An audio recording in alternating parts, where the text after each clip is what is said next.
Pharma Asia में सामा packaging machines and processing system के stall पे मौजूद हैं। शहजाद सामा साहब हमारे साथ हैं। शहजाद साहब, थैंक यू वेरी मच, आपने हमें टाइम दिया। सामा यहाँ पे क्या चीज़ें एग्जिबिट कर रही है और सामा क्या काम करती है? अच्छा, मेरा नाम शहजाद सामा है। I am the managing partner of Sama engineering और हम लोग पैकिंग मशीन्स और प्रोसेसिंग सिस्टम्स के लार्जेस्ट एंड फाइनेस्ट मैन्युफैक्चर हैं अपना पाकिस्तान में। और हम सिर्फ पैकिंग मशीन्स नहीं बनाते, प्रोसेसिंग सिस्टम्स भी बनाते हैं। 360 टर्न की सॉल्यूशंस प्रोवाइड करते हैं, फिजिबिलिटी देते हैं, पैकिंग मशीनरी सप्लायर्स देते हैं और इसके साथ साथ अगर आपको कोई कंसल्टेंसी चाहिए इससे रिलेटेड तो कंसल्टेंसी भी देते हैं। अच्छा, इस वक्त पाकिस्तान के अंदर फाइनेंशियल क्राइसिस है, मुश्किलात हैं, मेड इन पाकिस्तान के ऊपर बहुत बात हो रही है। आपकी जो प्रोडक्ट्स हैं उनका क्या स्टेटस है, वो कैसी? अच्छा देखें, manufacturing of the machine is in our blood right now, ठीक है। Is the second generation into this and we are the largest manufacturer in Pakistan and वाहिद मैन्युफैक्चर है जो पाकिस्तान में ज़र मुबादला लेके आता है रेमिटेंस की फॉर्म में और एक्सपोर्ट कर रहा है 26 कंट्रीज़ को। We are the you can say the award brand of the year award winners, अपना कराची चैम्बर ऑफ कॉमर्स अपना largest trophy award winner as well, residential award winners as well. तो number of trophies in our head अपना, ठीक है। अच्छा, अब सिलसिला ये है कि पाकिस्तान में मैन्युफैक्चरर्स कम हैं, ट्रेडर्स ज़्यादा हैं। सामा वाहिद ब्रांड है जो आपको अंडर वन रूफ अम्ब्रेला सारे की सारी चीज़ें on table with in one roof and one window solution on table provide कर देता है।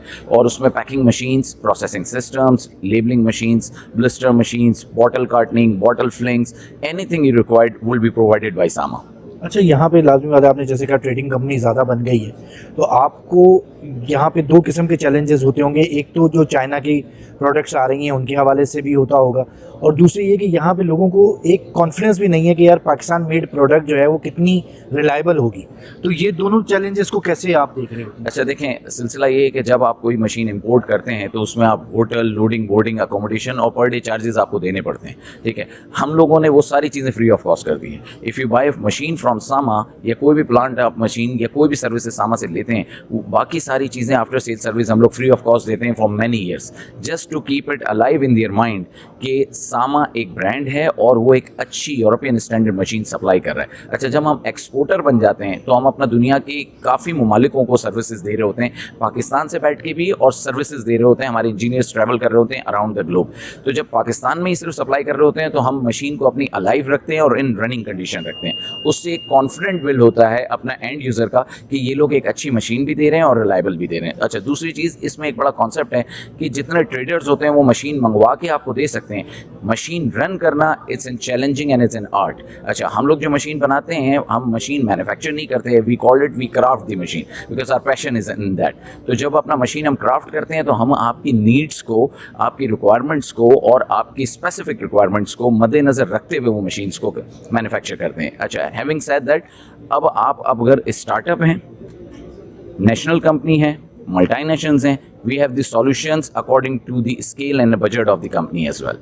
अच्छा, ये बताइएगा कि आप फार्मा के एशिया में तो यहाँ पे एग्जिबिट कर रहे हैं, फार्मा के अलावा कौन सा सेक्टर है जिसको आप ज़्यादा फोकस करते हैं? अच्छा, ये एक बड़ा इंटरेस्टिंग सवाल आपने पूछा है जिसको मैं आगे बढ़ाऊंगा कि हम पैकिंग मशीन्स और प्रोसेसिंग सिस्टम सिर्फ फार्मा को अकोमोडेट नहीं करते। Pharma, nutraceuticals, cosmetic, bakery industry, snacks industry और इसके साथ साथ अगर आप FMCG कंपनीज़ का नाम लें जिसमें आप मल्टीनेशनल्स, PNG, यूनिलीवर, मॉन्डलीस और साथ साथ फिर आप अपना स्पाइस कंपनीज़ के नाम लें, अपना नेशनल, शान, मेहरान, और आप टी इंडस्ट्री के नाम लें अपना टपाल, यूनिलीवर, मेहरान, मेज़बान, इससे द लिस्ट इज़ एंडलेस, ठीक है। तो आपकी कोई भी रिक्वायरमेंट हो किसी भी हवाले से फूड से रिलेटेड, आप हमारे पास आएँ, हमारी टीम आपको गाइड भी करेगी, फिजिबिलिटी भी बना के देगी, कंसल्टेंसी भी देगी, प्रोजेक्ट कंप्लीट डिज़ाइनिंग भी करके देगी और रॉ मटेरियल सप्लायर्स के कांटेक्ट भी देगी, पैकिंग मटेरियल्स के सप्लायर्स के कांटेक्ट भी देगी। अंडर वन रूफ अम्ब्रेला हम आपकी पूरी फैक्ट्री खड़ी करके दे सकते हैं। अच्छा, ये बताइएगा, जैसे आपने जिक्र किया कि यहाँ पे आप फूड इंडस्ट्री को भी सर्विस दे रहे हैं, फार्मा को भी दे रहे हैं, ये दोनों चीज़ें जो हैं बड़ी सेंसिटिव होती हैं पैकिंग के अंदर। अगर जैसे आपने चाय का जिक्र किया या दीगर चीज़ों का, वो ज़रा से भी पैकिंग उसकी लूज़ हो तो वो ख़राब होने का अंदेशा होता है, तो उसको कैसे आप लोग टैकल कर रहे होते हैं, उसको मशीनरी कैसे टैकल करते हैं? अच्छा साशे वगैरह। देखें, अगर आप शाशे की बात करें ना, तो शाशे को शेल्फ लाइफ बढ़ाने की जो आप बात करते हैं कि मशीन से पैकेट बना और वो डिस्ट्रीब्यूटर से मार्केट में गया और मार्केट में जाके उसकी शेल्फ लाइफ कैसे बढ़ेगी, तो they are few tangibles in that. एक तो आपकी मशीन की जो मेटलर्जी है वो इतनी अच्छी होनी चाहिए कि उसको सील प्रॉपर करे, सीलिंग एरिया अपना शाशे का परफेक्ट होना चाहिए। फिर पैकमेंट इतना स्ट्रांग हो कि जिस वक्त वो सील हो रहा है उस वक्त तो आपको लगता है कि it has the strength, when it's move to the distributor, वहाँ पर लीकेज आने के चांसेस होते हैं। तो packing material is the second variable जो अच्छा होना चाहिए।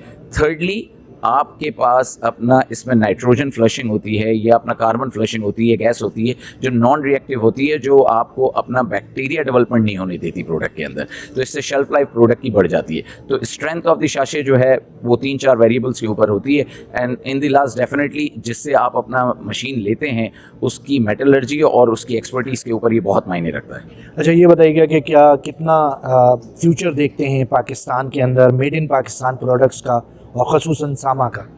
अच्छा, इसके ऊपर मैं बात कहूँगा कि we are into this business for last 45 years, second generation है हम इसमें अपना बिज़नेस में, और अल्हम्दुलिल्लाह अल्लाह पाक ने, अल्लाह बीन वेरी काइंड कि हम लोग अपना लोकल इंडस्ट्री को अकोमोडेट करते करते एक्सपोर्ट की तरफ भी आ गए, और एक्सपोर्ट में हमने मल्टीनेशनल और नेशनल कंपनीज़ को भी, which is includes Bangladesh, Sri Lanka, Middle East, Africa, Canada and Europe region as well, few of the countries of the Europe, हम वहाँ पर एक्सपोर्ट कर रहे हैं, और एज़ पर दियर कंप्लाइंस, ठीक है, उनके स्टैंडर्ड्स के मुताबिक हम अपना ये मशीन्स बनाते हैं। अच्छा, अब जब आप एक्सपोर्टर बन जाते हैं तो जो कंडीशन पाकिस्तान की इकोनॉमी की अभी है, तो if you are an exporter तो definitely you are a gem of a company in this critical condition, right. तो आप रेमिटेंस जब लेके आते हैं तो डेफिनेटली आप आँख का तारा होते हैं अपना इस कंट्री में, तो हम एक्सपोर्ट करने के ऊपर ज़्यादा तवज्जो भी दे रहे हैं, और साथ साथ हैविंग सेड दैट हम लोकल जितने भी कस्टमर्स हैं उनको भी अकोमोडेट साथ साथ करते जा रहे हैं, और पाकिस्तान का फ्यूचर जो है इंशाअल्लाह ताला अपना बहुत अच्छा है। We are very hopeful and the vibes are good, अपना इंशाल्लाह अपना बेहतरी आएगी, और